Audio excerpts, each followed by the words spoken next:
Boa tarde, pessoal. Hoje eu estou aqui na RX Investimentos, estou aqui com o Pierre.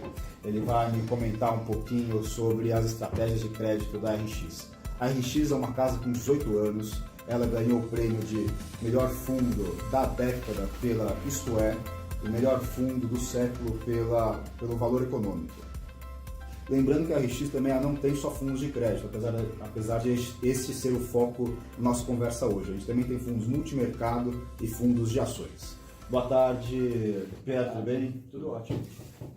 Pedro, me conta uma coisa, me fala um pouquinho da história da RX, como é que você ingressou na empresa, um pouco da sua história de carreira.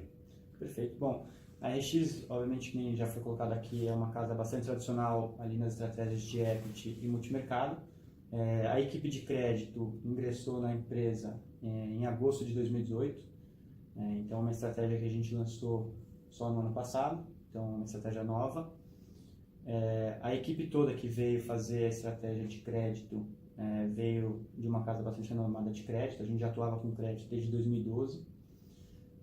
Eu fui gestor de crédito na casa antiga desde 2012 e também vieram dois analistas, o Lucas e o Vitor, que hoje compõem a equipe ali no dia a dia. Os fundos eles têm um perfil de risco conservador. A gente iniciou a estratégia com 3 fundos, hoje a gente tem basicamente na plataforma 6 fundos. Passando bem rapidamente quais são os fundos que a gente criou aqui de crédito, a gente tem o Denali, que é um fundo D0D1, fundo de liquidez, o Vinson, que é um fundo D30, então tem uma carteira um pouco mais concentrada em crédito e tem uma parcela de crédito alocado maior. O Everest, que é um D60 de liquidez, um fundo junto com a Icatu Seguradora, que chama Denali Icatu, e 2 fundos de infraestrutura que são isentos de imposto.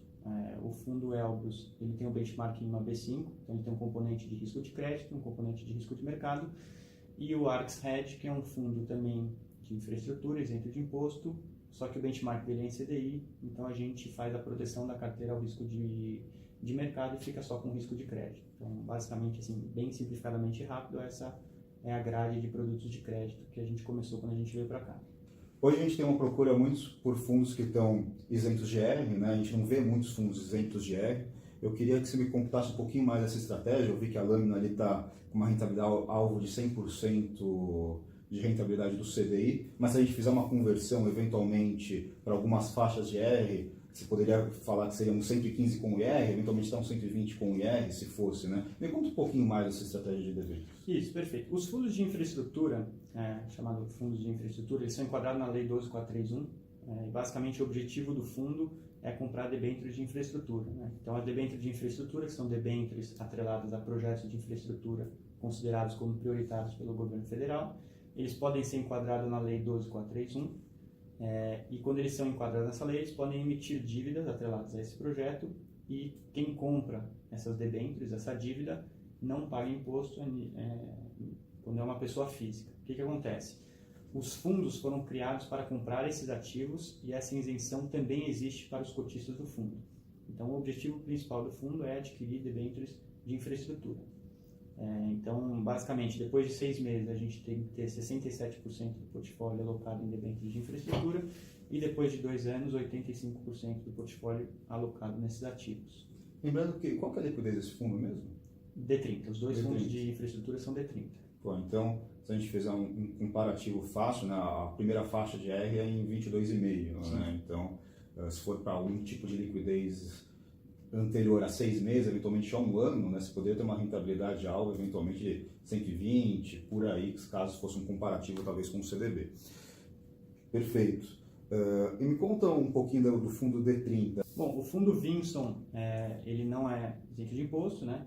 Então, basicamente ele tem uma estratégia muito semelhante ao Denali e ao Everest. Então, diferentemente do fundo de infraestrutura, ele não compra só debêntures de infraestrutura, ele compra desde produtos bancários, então CDB, letra financeira subordinada, debêntures e notas promissórias, quando o emissor é um emissor corporativo, uma empresa, e produtos estruturados, que é basicamente fundo de investimento em direitos creditórios. Então, são basicamente esses 3 grandes bolsos de ativos de crédito que compõem a carteira. A gente busca sempre montar uma carteira diversificada, sem concentração em nenhum emissor específico. De maneira geral, a gente compra emissores que têm uma qualidade de crédito bastante boa. Um grande foco que a gente tem aqui na gestão é buscar emissores que têm um perfil uma capacidade de repagamento de suas dívidas muito elevada. Então, a gente não aloca em emissões que a gente dependa de executar uma garantia ou que a empresa tem algum problema financeiro para refinanciar suas dívidas ou rolar suas dívidas. O foco é sempre na capacidade de repagamento do emissor. Essa estratégia, você pode dizer que ela é muito parecida com a estratégia que vocês têm em Previdência também? Ou tem alguma diferença assim, estratégia do... Desculpa. Sim, qual a estratégia que vocês têm no Fundo de Crédito de Previdência? Não, o Fundo de Previdência, que é o Denali Catu, ele tem uma carteira bastante similar com o Vinson. De maneira geral, o Fundo de Previdência ele tem um perfil um pouco mais conservador, então nesse sentido a gente carrega um pouco mais de caixa. Alguns emissores que a gente tem no Vinson vão acabar não aparecendo no Denali Catu, porque eles têm um perfil de crédito um pouco mais agressivo, e a carteira do Denali é também mais pulverizada em termos de emissores.